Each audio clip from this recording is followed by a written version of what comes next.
Welcome to the Blue Security Podcast, a weekly podcast for information security defenders, where we bring you discussions on best practices, tools, and implementation for enterprise security.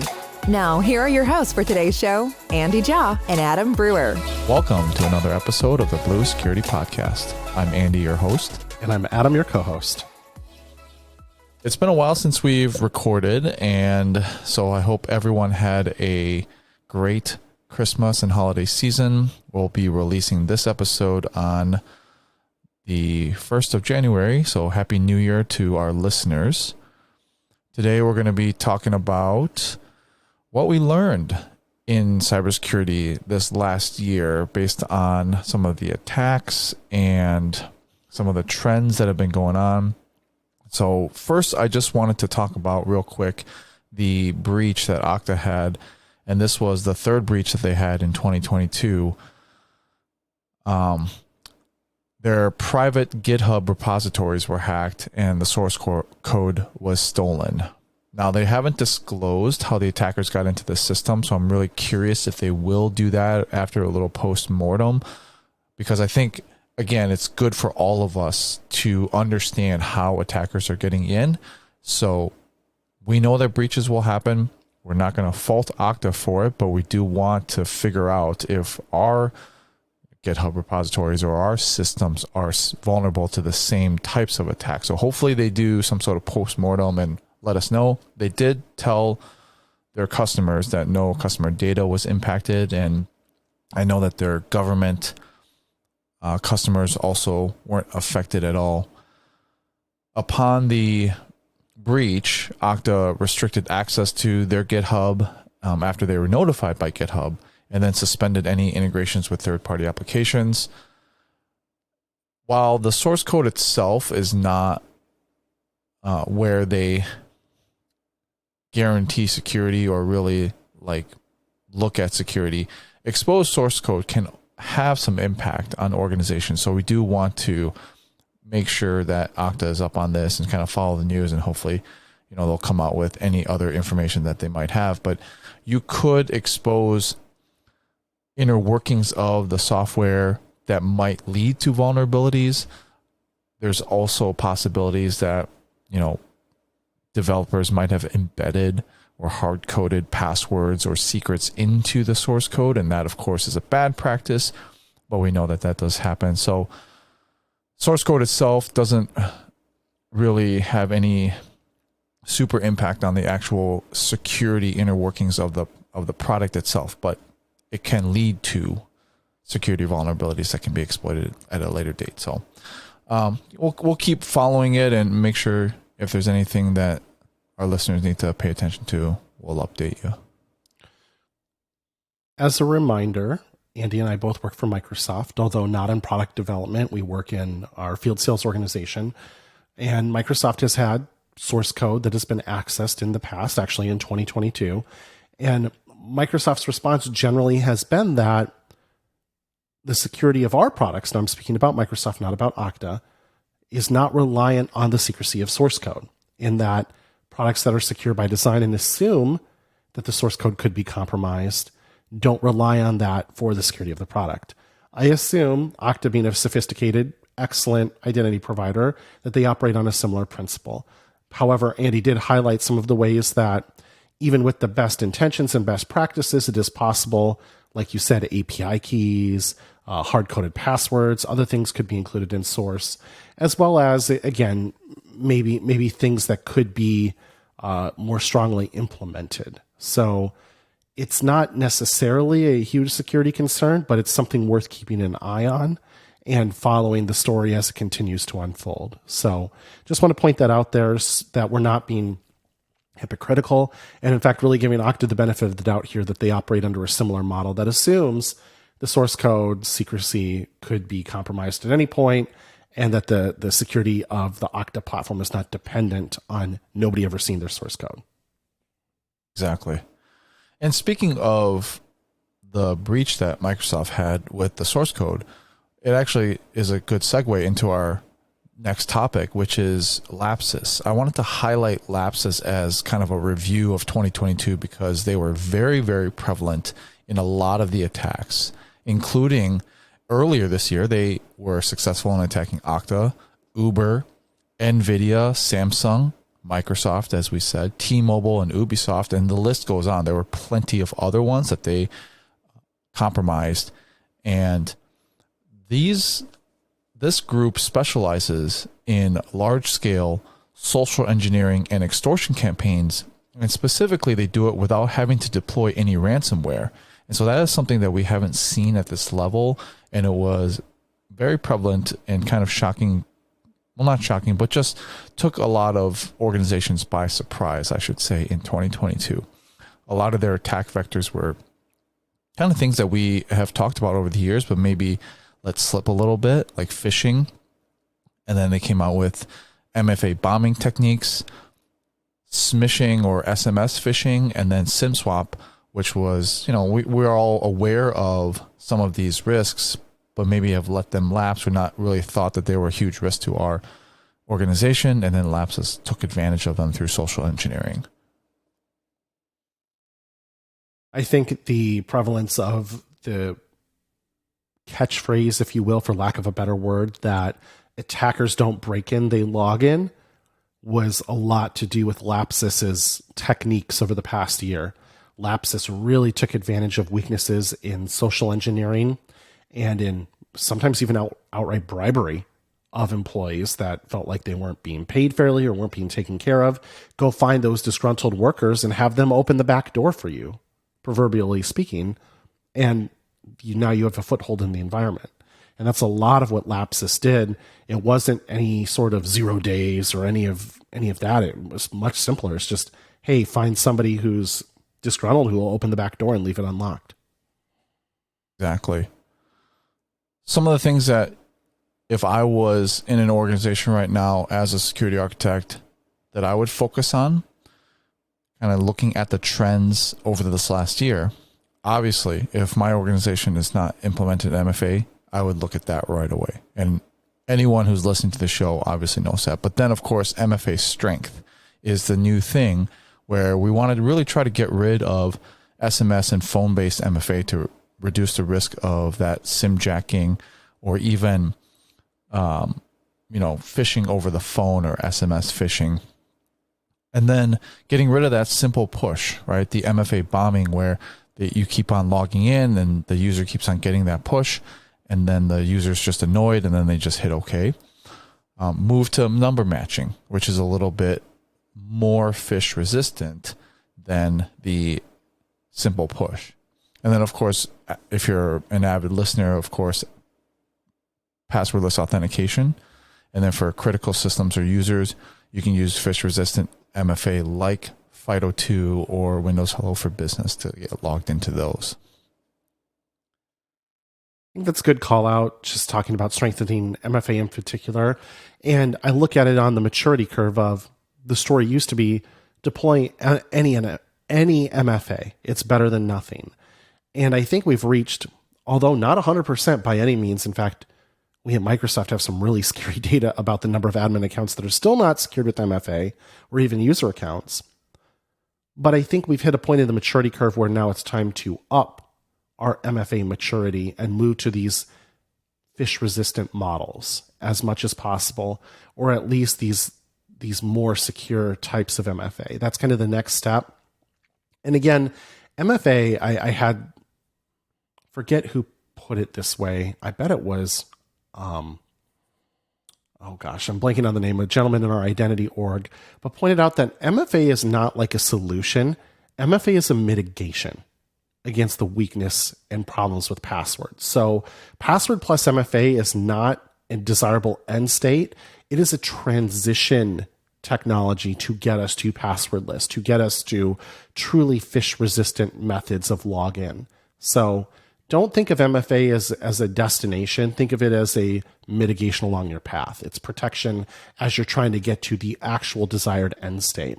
And I think that's something we all kind of fall into that trap of thinking from time to time, is that MFA is where we're trying to go, and it's not. And it's important to keep that in our minds, that this is something we're going to have to iterate on, improve upon, continue to work with. But really, if we're pouring too much effort into that instead of our end state, that might be misplaced priorities too. Require healthy and trusted endpoints is the next one I wanted to talk about real quick. And that's getting your devices into management or using conditional access to require a trusted endpoint, meaning that it is an organization managed endpoint, whether it be a mobile phone or a laptop or a desktop. If one of your users is accessing company data, it should be on a managed device, and that should be enrolled in some sort of device management like Intune or other MDM solutions. So really, I mean, with the pandemic happening, and we've been going through this for the last almost 3 years now, definitely need to focus on getting device management. I know that there's a lot of pushback. We did do an episode on some of the arguments or fallacies, I would say, of device management and how to overcome some of those arguments and barriers to device management. So definitely look at this, as well as moving more towards the cloud and getting rid of that VPN. And if you have to use VPN, use something that's not a full tunnel VPN where you're still on that, castle and moat model. And once you're on the internal network, everything is safe and trusted. You should move to like those software defined perimeters where you're using micro VPN tunnels just to the application itself. You can use conditional access and MFA. And then you can also utilize VDI. A lot of technologies out there now that you can have a secure cloud endpoint that is managed and conditional accessed and trusted and all the things like an Azure Virtual Desktop or Windows 365 or Citrix or VMware, Amazon Workspace, whatever it is, those are better solutions. And of course, more scalable. If you can't get physical devices to your remote workers, you can get them onboarded quickly and securely. So those are my points on just getting a good, healthy, trusted endpoint posture. I'm going to get on my soapbox here because you really struck a nerve with me, Andy, on this one. In that we talk a lot on the show about, hey, we get you're here today. We understand you're trying to get there. And we understand that that's a process. Getting to a place where you're doing at least rudimentary cloud device management and checking that device posture is not a big project. Is not, N-O-T, a big project. It is relatively straightforward if you're using Configuration Manager, which 99% of enterprises are, to put your devices in a co-management state with Microsoft Intune and start to do some basic evaluation of the device health every single time that device logs into a thing. That is not hard.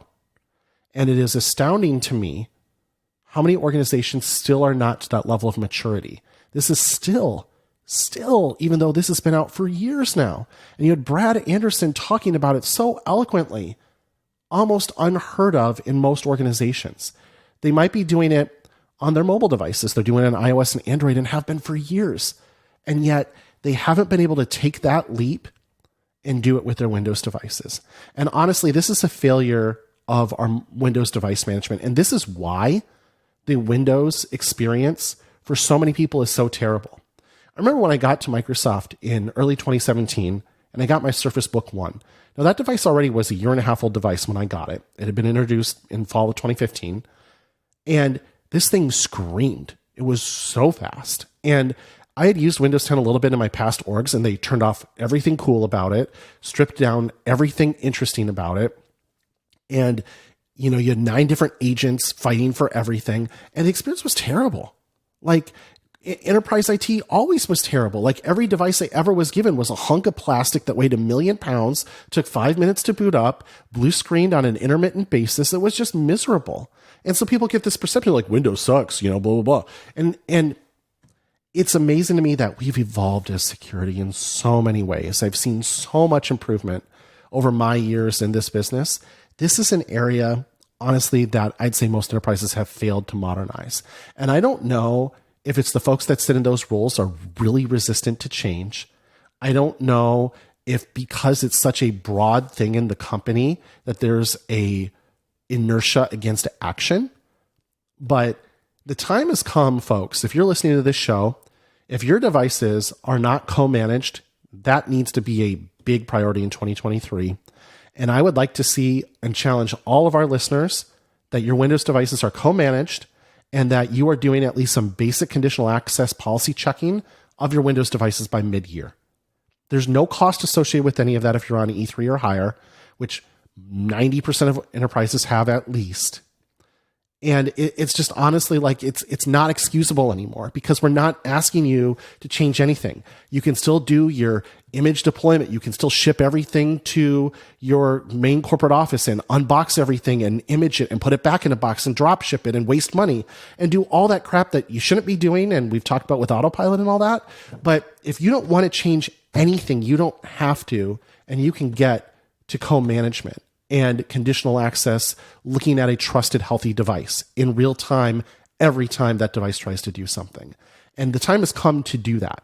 Now, I would love to see you do autopilot. I'd love to see you do cloud identity for your devices, but those are not requirements to at least get to that state.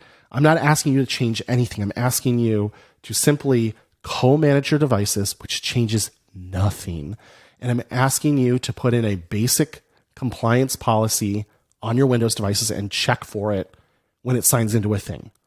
That's it. That is not a big project. You've got 6 months. Let's follow up in July and talk about that.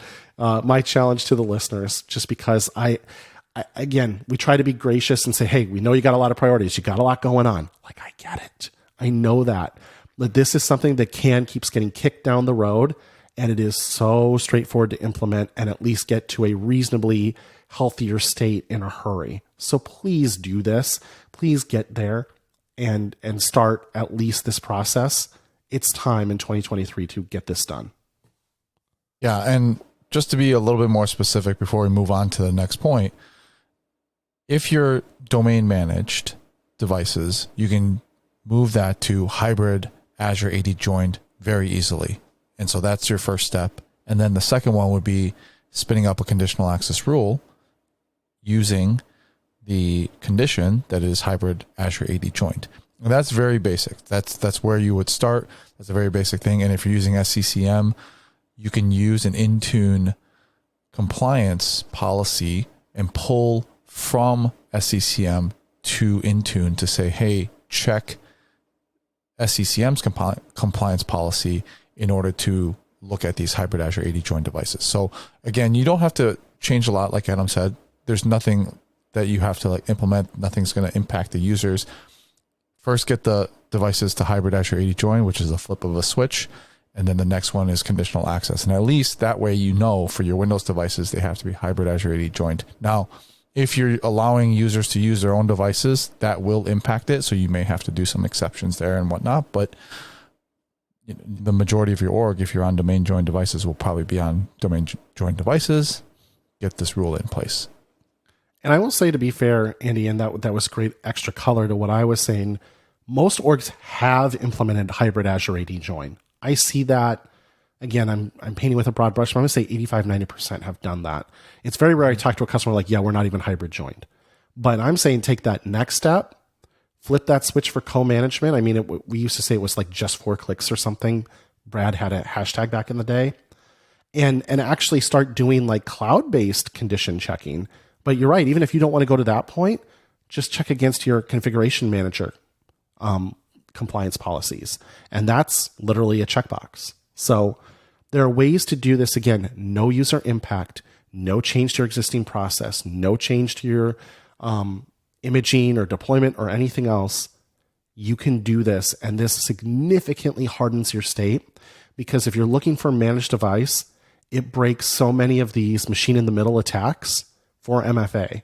And that's kind of what we're talking about, amongst many other security benefits as well. And it's just something that, despite the relative simplicity of getting this done, I don't see orgs deploying it. And it's a really strong security control without a ton of commensurate effort. So I think when we, with the platform of this show, have that opportunity to say, hey, here's a way to up your security game, and it's not a ton of work, I think we owe it sometimes to kind of pound the table a little bit and say, darn it, guys, this one needs to get done, guys and gals.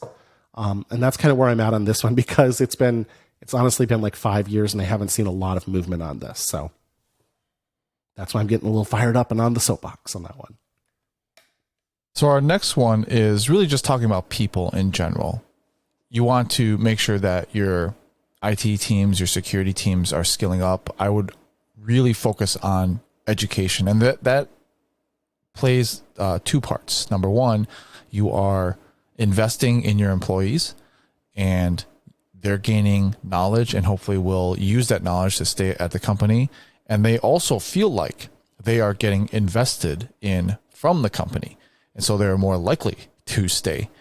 I really don't understand organizations who are like, we don't have any education budget, but if we did, if you use it and then you leave, what are we going to do? It's like, okay, well, if you don't invest in me, I'm going to leave.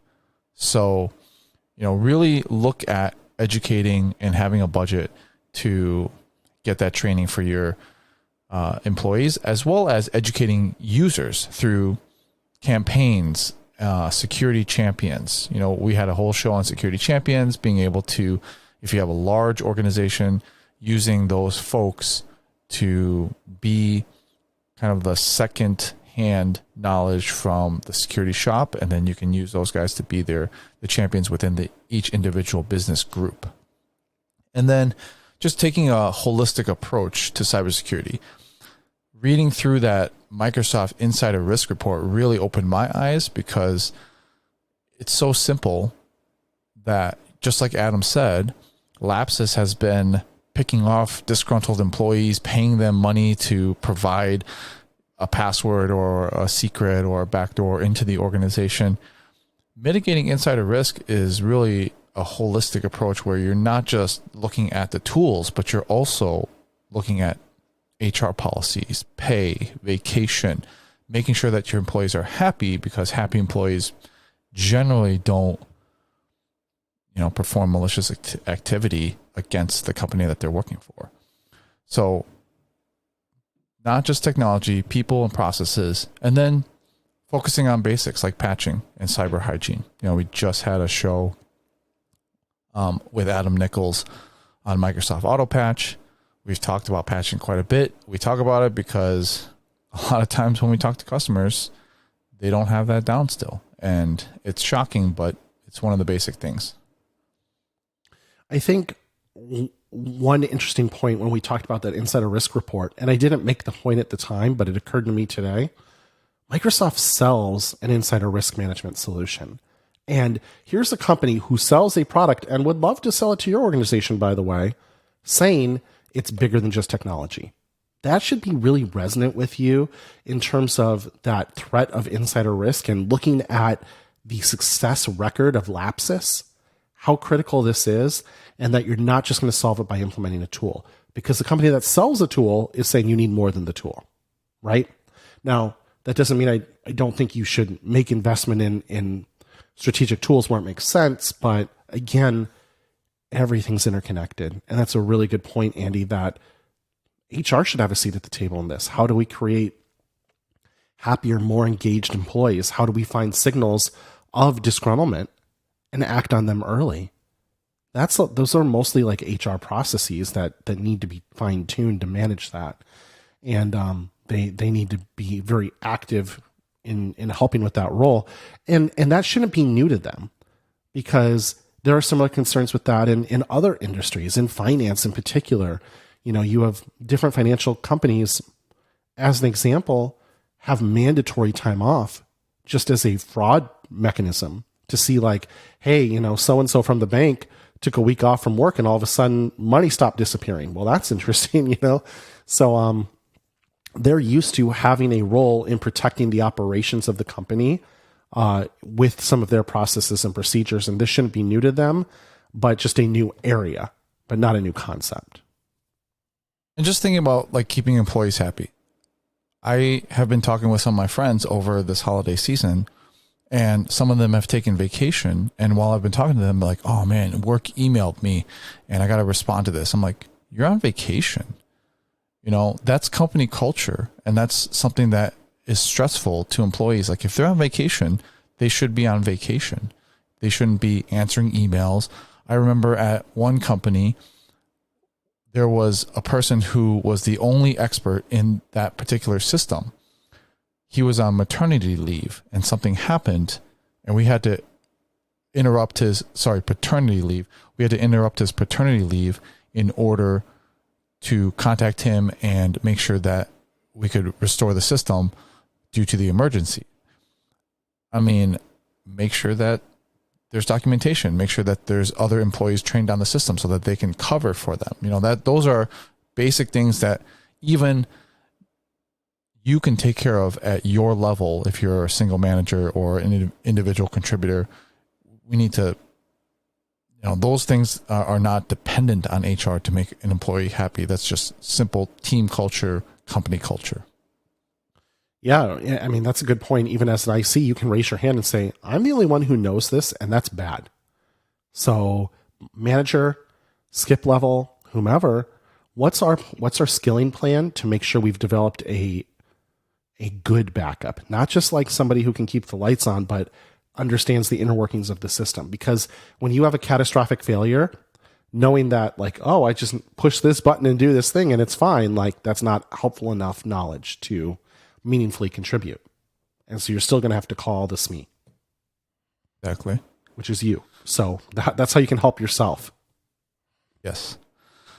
And then finally, the last point I just wanted to make on this particular Lapsis thing is having an incident response plan. I know we've talked quite a bit about that, but breaches happen and it's only a matter of time it's going to happen. So practice those incident response plans, have one, make sure that the key stakeholders are on it, communications. A communication backup plan is often not even thought about or overlooked. You should have phone numbers. You should have backup, you know, texting or texting apps, even like Signal or WhatsApp or something that you can communicate just over the internet. Pretend that your email is compromised and you can't use email to contact each other, or Teams or whatever, Slack. So make sure that you have a backup communication plan. Can't get on SharePoint to look up everyone's phone number. So how do you even know how to get in contact with them? Yeah, should be a hard copy somewhere or whatever it is. Like you should have a backup communication plan so you can look that up. And then the last topic that I would be focusing on, you know, as 2022 comes to a close, is IoT and OT security. I know we haven't really talked a ton about that. I'd want to do a whole show on this, but the Microsoft Defense report really highlighted IoT and OT security. And as Adam and I have talked to many manufacturing customers, the biggest thing that I am scared of when I talk to them is when I ask them, do you have these devices? The answer is yes. Do you know what they are? Do you know what they're doing? That answer is no. Do you even know how many there are? That answer is no. And so it's something that is going to be coming up. We know that this stuff is critical. It's really hard to find, easy for attackers to compromise and get a foothold in the organization. So vendor selection and software selection, I think, are really big in my mind. You know, with the whole Log4j, you know, if you're using open source software, maybe think twice about that. Pick a vendor that regularly patches and, you know, have patching downtime in these systems or redundant systems so that you can bring something down to patch and fix a critical, or just segment them off completely. You know, make sure that your network is solid and segment off your IoT network. Have some sort of NDR solution or network detection and response solution so that you can monitor anonymous behavior to see if there's something that is out of the ordinary or traffic that's out of the ordinary.